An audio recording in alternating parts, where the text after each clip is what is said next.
یہ نرگس صاحبہ انڈیا سے پوچھتی ہیں فجر چھوڑ کر باقی نمازیں پڑھنا، اگر ہم فجر کی نماز نہ پڑھیں تو کیا باقی نمازیں پڑھ سکتے ہیں یا وہ بھی قبول نہیں ہوں گی؟ فجر کی نماز نہ پڑھیں تو ایسا کوئی پیکج ہمارے علم میں نہیں ہے کہ جو فجر کی نماز نہ پڑھے اس پر باقی نمازیں بھی اللہ کی طرف سے معاف ہو جاتی ہیں. اس طرح کا کوئی پیکج ابھی تک میرے علم میں نہیں ہے کہ قرآن و سنت میں کوئی اس طرح کا کوئی پیکج نماز چھوڑنے والوں کو اسپیشلی دیا گیا ہو کہ جو ایک چھوڑ دیں وہ باقی بھی چھوڑ دیں. ایسا نہیں ہے. آپ اگر فجر نہیں پڑھتے تو باقی 4 نمازیں پڑھیں، کیونکہ باقی بھی چھوڑیں گے تو اور بڑا گناہ ہوگا، اور فجر چھوڑنا بھی کبیرہ گناہ ہے.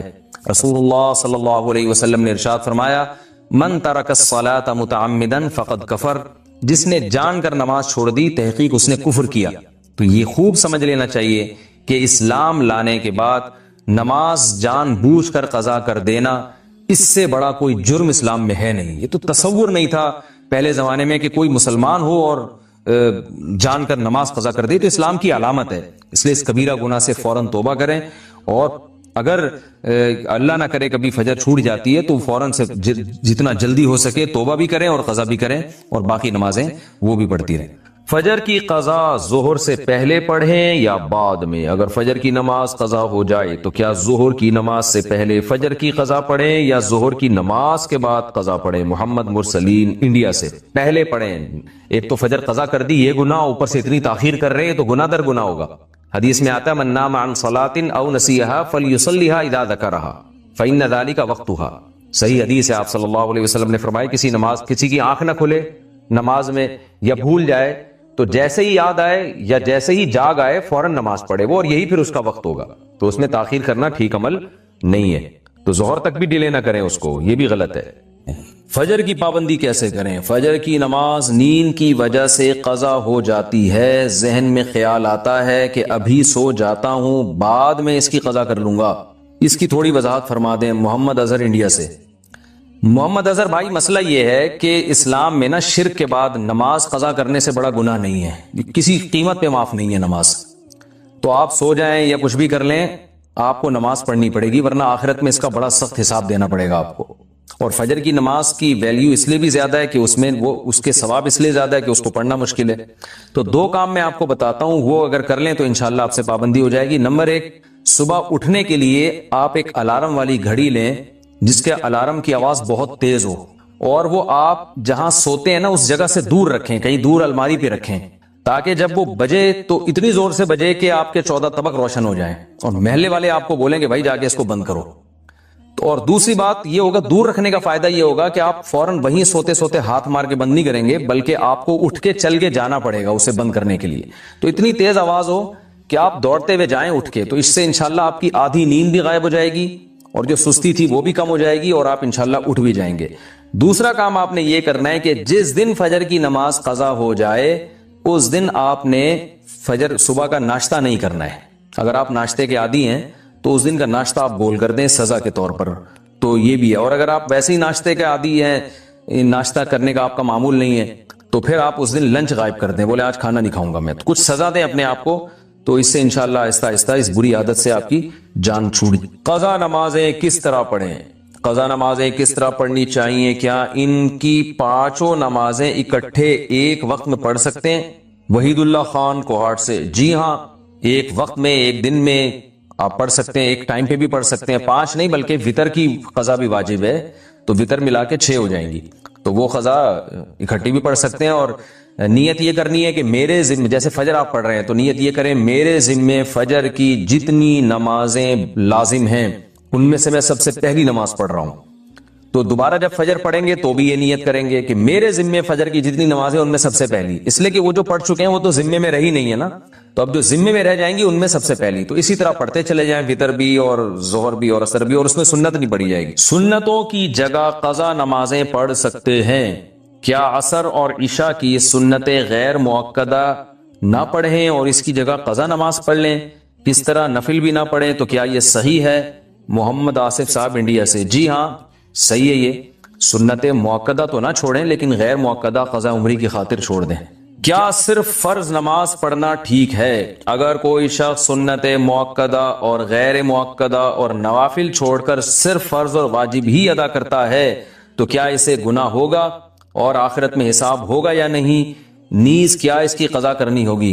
دیکھیں نوافل چھوڑ دیتا ہے یا سنت غیر مؤکدہ چھوڑ دیتا ہے تو کوئی گناہ نہیں ہے، لیکن اگر صرف سنت یعنی فرائض پہ اکتفا کرتا ہے اور سنت مؤکدہ کبھی بھی نہیں پڑھتا تو پھر یہ گناہگار ہے، کیونکہ سنت مؤکدہ کو ہمیشہ کے لیے ترک کر دینا علماء کہتے ہیں اس میں گناہ کا خطرہ ہے اور یہ شخص قابل ملامت ہے، کیونکہ سنت مؤکدہ یہی ہے جس کی تاکید بہت زیادہ ہے، جیسے فجر کی 2 سنتیں آپ صلی اللہ علیہ وسلم ہمیشہ پڑھا کرتے تھے، حتیٰ کہ فجر کی سنتیں سفر میں بھی نہیں چھوڑی آپ صلی اللہ علیہ وسلم نے، تو باقی سنتوں کا بھی جو مؤکدہ ہے ان کا اہتمام ضروری ہے، کبھی کبھار چھوٹ جائیں تو کوئی حرج نہیں ہے اس میں، جیسے سفر میں چھوڑ دیں یا کوئی ایمرجنسی ہے یا بہت زیادہ تھکاوٹ ہے، کبھی کبھار چھوڑنے میں کوئی۔ مسلمان کتنا ہی گناہگار ہو، اس کائنات کو جو چلانے والا، بنانے والا، جنت جہنم پیدا کرنے والا، اس کو مانتا ہے کہ اللہ ہوں میں تیرا، بے شک نالائق ہوں، بے شک نافرمان ہوں۔ تبھی یاد رکھو اپنے ایمان پہ سمجھوتا نہ کرو۔ جو لوگ یورپ جاتے ہیں، امریکہ جاتے ہیں، میں ان سے خاص طور پہ کہتا ہوں یار تم اگر یاشی میں لگ بھی رہے ہو، خدا کے بندو اپنے آپ کو مسلم تو کہا کرو کم از کم، برائی کو برائی تو سمجھو، اللہ توبہ کی توفیق دے دے میں غلط کر رہا ہوں، یہ اعتراف تو کرو اللہ کے سامنے، جیسے ایک نالائق اولاد اپنے باپ کے سامنے اعتراف تو کرتی ہے یار ہم ابا کے حقوق ادا نہیں کر سکے۔ کتنے لوگ ہیں والدین جب دنیا سے جاتے ہیں اولاد رو رہی ہوتی ہے یار ابا کی ہم خدمت نہیں کر سکے، یار کوئی تلافی ہو سکتی ہے، تو نالائق اولاد تھی نا، لیکن ابا کو ابا تو مانا نا اس نے۔ تو یاد رکھو جو اللہ کو اللہ ہی نہیں مانتا، یہ اللہ کے ساتھ شریک کرتا ہے، اس کے سارے اعمال قرآن کہتا ہے راک کے ڈھیر ہیں، جیسے پھونک لگاؤ سارے اعمال اڑ گئے، پورا پہاڑ اڑ جائے گا نا، پھونک دیکھنے میں بہت ہے، اللہ فرماتے ہیں ایسا ہی ہوگا۔ تو نبی صلی اللہ علیہ وسلم نے فرمایا سب سے جو رائی کے دانے کے برابر بھی توحید کا قائل تھا نا، اس کو بھی اللہ نکال لے گا۔ تو اس لیے جہنم میں صرف وہی رہے گا جو مشرک ہے، جو کفر پہ مرا، جو قرآن کا اللہ کے رسولوں کا انکار کرتا ہے، اس کے علاوہ جو بھی ایمان کی حالت میں جائے گا بالآخر ایک دن وہ نکلے گا۔ تو اس لیے میرے بھائی جو میں اصل حدیث سنا رہا تھا کہ جہاں بھی ایمان اور اسلام کی بات آئی ہے قرآن و سنت میں، وہاں نماز لازمی ساتھ میں چپکی ہوئی ہے، تو اس لیے آپ کو نماز تو پڑھنی ہی پڑھنی ہے، اس میں تو نو کا آپشن ہے ہی نہیں۔ یہ ثابت کرنے کے لیے ہم کیا ہیں؟ مسلم ہیں، مرد کو بھی عورت کو بھی، اور یہ صرف بر صغیر میں ہے، اتنی ملیشیا میں ہم نے دیکھا وہاں مسجدیں بھری ہوتی ہیں، سب نماز پڑھتے ہیں، خواتین بھی پڑھتی ہیں ساری، اسکارف لٹکے ہوئے ہوتے ہیں وہاں، بے شک وہ جاب کر رہی ہے، ہوٹل میں کچھ بھی کر رہی ہے، نماز کے ٹائم پہ عورت بھی آئے گی مسجد میں اسکارف پہنے گی، پھر وہی اسکارف نکال کے بھی چلی جاتی ہیں ٹھیک ہے نا، جیسے ہمارے ٹوپیاں رکھی ہوئی ہوتی ہے نا ایسے۔ افغانستان میں سب نماز پڑھتے ہیں، سعودی عرب میں سب نماز پڑھتے ہیں، دبئی میں عرب کے کیسے کیسے عیاش ہیں، نماز کے ٹائم پہ سارے ایسے لگے گا جیسے ان سے بڑا نیک دنیا میں کوئی ہے ہی نہیں۔ بادشاہ نماز پڑھتے ہیں، وزیر نماز پڑھتے ہیں۔ ہمارے ہاں ایک بہت بڑی لعنت ہے کہ ہوگا مسلمان اور اپنے آپ کو مسلمان بھی کہتا ہے، نماز کے وقت میں غائب۔ تو اس لیے امام احمد ابن حنبل جو بہت بڑے مجتہد ہیں، ان کا یہ فتویٰ ہے کہ ایک نماز بھی جو جان بوجھ کر چھوڑ دے گا اسلام سے خارج ہو جائے گا۔ اگرچہ جمہور کا یہ فتویٰ ہے کہ خارج نہیں ہوتا، کفر کے قریب ہو جاتا ہے وہ، لیکن امام احمد بن حنبل کی کوئی کم حیثیت تو نہیں ہے، سعودی عرب میں انہی کو فالو کیا جاتا ہے۔ شیخ بن باز، شیخ صالح العثیمین سعودیہ کے مفتی اعظم رہے ہیں، ان کا فتویٰ اب تک چلو یہی آ رہا ہے کہ ایک آدمی اگر فجر کی نماز کے لیے الارم نہیں لگاتا، اس نے صبح 8 بجے آفس جانا ہے، رات کو سویا صبح 8 بجے کا الارم لگا کے، تو یعنی اس نے پکا ارادہ کیا ہوا ہے کہ میں نے فجر میں نہیں اٹھ رہا۔ ایک تو ہوتا نا آنکھ کھلی نہیں، ارادہ تو تھا نہیں کھلی آنکھ، پکا ارادہ کیا ہوا ہے، انہوں نے کہا یہ اسی وقت مرتد ہو جائے گا، کیونکہ اس نے پکا ارادہ کر لیا نماز کے قضا کرنے کا، پکا ارادہ کر۔ وہ یہاں تک ان کا فتویٰ ہے کہ مرتد ہو جائے گا، اس کو اگر توبہ نہیں کرتا اور توبہ کا اعلان نہیں کرتا باقاعدہ، تو اس کو مسلمانوں کے قبرستان میں دفن کرنا بھی جائز بولو نہیں ہے، اس کا نکاح بھی ٹوٹ گیا۔ اگرچہ جمہور اس کو نہیں مانتے، لیکن امام احمد بن حنبل کی بھی تو ایک بڑی ویلیو ہے نا، اور عبداللہ بن مسعود کی بھی کم ویلیو نہیں ہے۔ وہ فرماتے ہیں ہم نبی کے دور میں کسی بھی جرم کو یہ نہیں سمجھتے تھے کہ انسان کافر ہو جاتا ہے، نماز کو ہم یہ سمجھتے تھے کہ کوئی چھوڑ دے تو اسلام سے خارج ہو جاتا ہے۔ اس لیے عرب میں شراب پینے والا بھی نماز پڑھتا ہے، کیونکہ مسلمان میں بہرحال کچھ بھی ہو اسلام کا نام اپنے آپ سے ہٹانا پسند نہیں کرتا۔ اور آج ہم نے دیکھا ہے مسجدوں کے ساتھ گھر ہیں، نماز کے لیے نہیں آ رہے، اور سفر میں تو نمازیوں کو دیکھا ہے نمازیں چھوڑتے ہوئے، ذرا آج کل پیپر ہے تو یہ چھوڑ دو نماز، بھائی پیپر میں نماز چھوڑنا کہاں سے جائز ہو گیا؟ جاب میں باس کی طرف سے اجازت نہیں ہے آپ چھپ کے نماز پڑھیں، آپ کہیں کرسیوں کے پیچھے چھپ جائیں، کہیں بھی کریں۔ میں تو یہاں تک میں نے لوگوں کو مشورہ دیا، بعض جو غیر مسلم کنٹریز میں لوگ وہ کر رہے ہیں نا، جاب کر رہے ہیں باس کی طرف سے بعض جگہوں میں، ورنہ وہاں پرمیشن ہوتی ہے، اجازت نہیں ہے، تو میں ان سے کہتا ہوں بھائی کہیں بھی چھپ کے چلے جاؤ، کچھ بھی کرو، اگر نہیں پرمیشن ملتی چھپ کے بھی نہیں پڑھ سکتے تو جاب چھوڑ دو بس،